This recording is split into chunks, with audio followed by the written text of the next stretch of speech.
How you feel you're doing right now? Really well. The last, I'd say 4 or 5 days specifically, we've had a pretty steady incline of getting better on offense. I'd say I probably had my worst day of camp, that one knife practice we had, and then since then something just kind of clicked, and I think our offense is really starting to get the hang of it and move in a pretty good direction. Is that the case of knowing the offense a little better and everybody's starting to get on the same page? Yeah, once you kind of know the offense, you get to play faster. You get to stop playing against your own playbook, and you start to play against the opponent, and you get to just play football. And that's kind of what I've been doing, is just kind of getting in a groove and playing football, not as much kind of fighting the playbook and just trying to get the play called. What about Coach Fish's offense? You can do anything.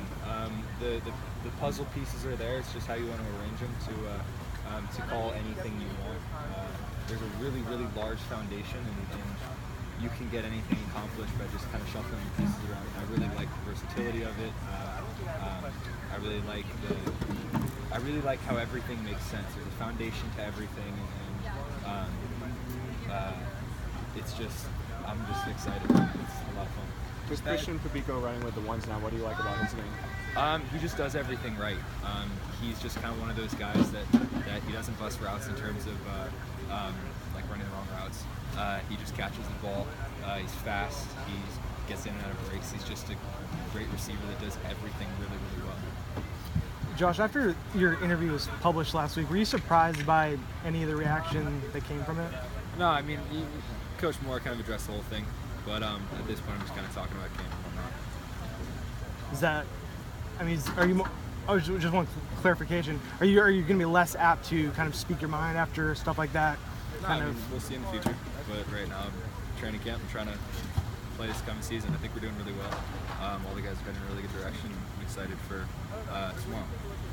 I think Theo said he has still a little more timing work to do with you in terms of the long ball. A few days ago, how do you think that's coming along, just your timing with all the receivers? It's getting there. I mean, there are a lot of guys. I think we got to solidify a starting lineup, and then you can really start to delve deep into that chemistry.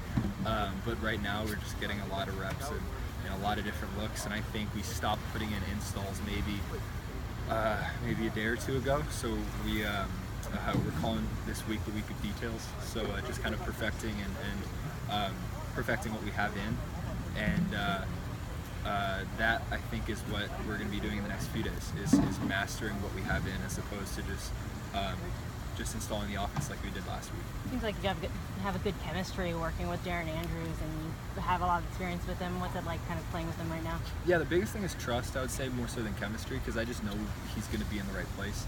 I think DA is one of those reliable guys where he'll have chemistry with any quarterback, because you just know he's going to be in the right place at the right time. He's fast, he's athletic, and I'd say it's more so on him than me in terms of just being the receiver that he is. He's reliable.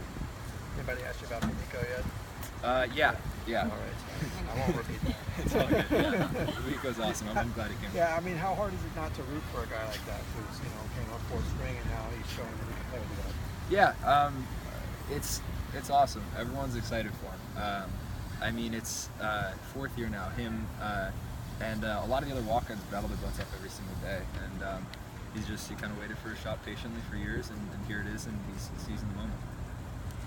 Coach Fish has talked a little bit about how he tries to help not just you, but all the quarterbacks in that room do things to help prepare for potential career at the next level. Or is there anything about what he's done in that regard that you found particularly helpful?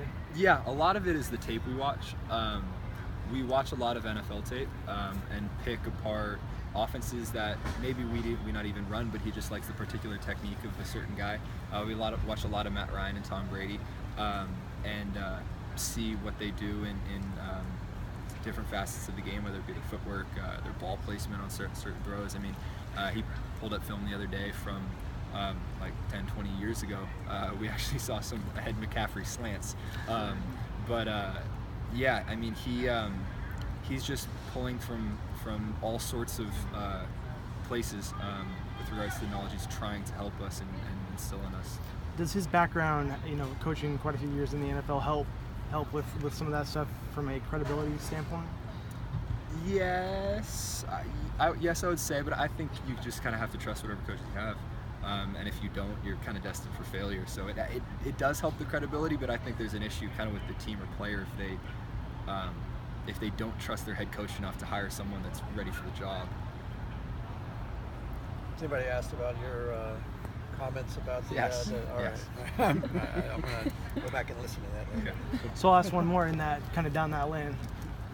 You guys are now an Under Armour school, and the CEO of Under Armour came out and pulled from Trump's committee. Do guys on the team talk about stuff like that? Do you discuss politics in the locker room? Not really. I mean, if we did, it'd probably be during the school year, not as much summer. Mm-hmm. But not particularly. What did you make of that decision by the Under Armour CEO? I mean, it's his decision. Hopefully, one day I'll be in a position like him to make some significant decisions. But yeah, Mr. Plank does what Mr. Plank wants to do. In terms of your on-field ability, how different are you now from where you were coming into UCLA, and what is that difference? I think it's cool that I got a taste of 3 different offenses, honestly. Well, I mean, from high school, it's 4 and 4 years. I mean, Coach Weber, our quarterback GA, also was in 4 offenses in 4 years at Minnesota, and I've been talking with him a lot what it's like. And you kind of have to, like my injury, you kind of have to find the positive side to anything. And I think with that, and the offense is the positive side that you just get to see a lot. You get to, you're not sitting in one offense and just kind of like sharpening a sword that's been sharpened for a long time. You kind of get to see and understand the different ways different people try to attack offenses or defenses in different ways, and it's cool. You get a bit of a perspective on, and my big things, I like asking why. I like asking why you do this and why certain offenses call these plays against these defenses at these times, on these downs, on these parts of the field. And I think that's the variance that I think has been kind of cool these last few years. But because Last of your question. injury, did you ever have doubts that you would be the same quarterback? No, well, actually, not really. I mean, you kind of, I guess everyone kind of has to go and confirm it on the field for themselves. And I wouldn't even say it's an injury. Sometimes you just go through a long off season and you're just like, I think that was me last year. But yeah, I mean, I never really doubted myself at any point. I think you have to be confident in who you are, but at the same time, there's also that sort of confirmation you gotta have to give to yourself that you get in the field and you throw that pass and you're like, all right, I feel pretty good. Was there a moment? Sorry? Was there a moment when you knew you were 100% bad? No, but I'd say about 3 or 4 days ago, I kind of felt as though I am my old self in the field. I kind of have that confidence that I used to have. My eyes aren't even coming close to the rush because I'm firm in knowing where my hots are and where everyone is in the field. I think a few days ago, I really started to hit my stride and become the player that I think I was a while ago when I was rolling. One question about your Bleacher Report comments. I guess the one question I had after reading it was, do you have any solutions that you can offer as far as the compatibility or things that the school's athletics people can do to help kind of make this a better situation? We'll see. Okay. All right. Thank All you right, guys. thank you.